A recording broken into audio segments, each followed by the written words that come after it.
Oh, good morning. Ang meeting natin for today is yung discussion namin dun sa SMM kahapon.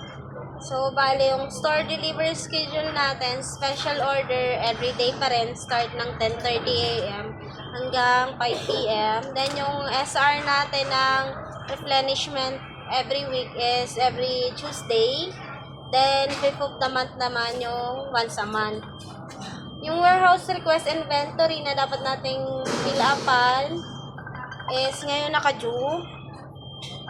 Yung premium men's cotton melon small, premium cotton blue gray, extra small, tsaka double XL. Premium cotton pink, double XL, then premium cotton ladies red, medium large XL, double XL. So, may bago tayong item na for stocks yung varsity jacket.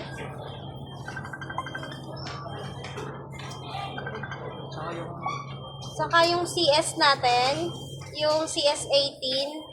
Pwede na tayong mag-request sa warehouse since may stocks na tayong darating.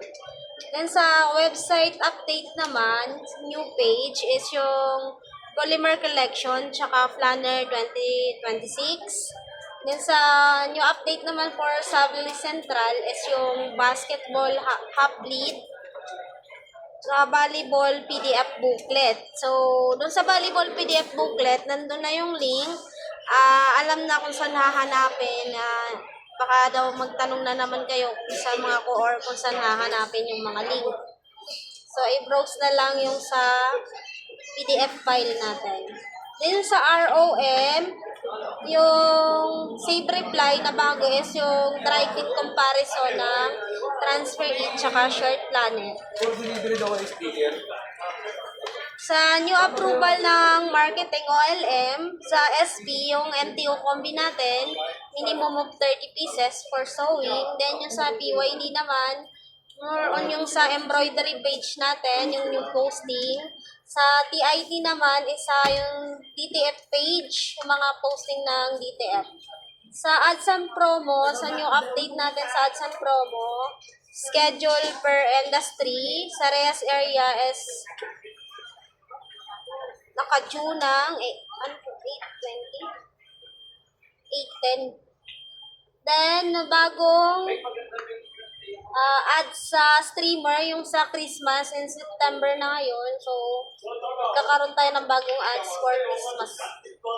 Then sa refund, yung cost of refund natin is yung sa cancel order, na-complain due to misplace of item dahil nag-reassign yung store ng retail.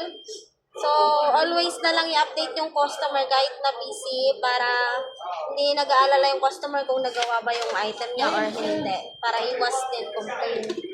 Then, yung sa MIS natin, yung topic sa PIF printout, yung sa unofficially code, na pwede na natin direct send kay customer. Basta mabalikan ng core natin yung updated price na final price na binigay ni Sir RC.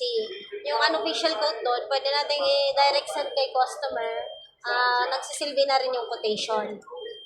Kasi nandun na yung mga terms and conditions, tsaka yung kung kailan valid yung quotation natin.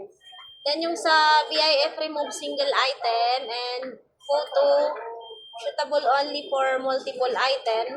Then sa yung chaos installation natin, so bale, magkakaroon yung 42 stores ng chaos.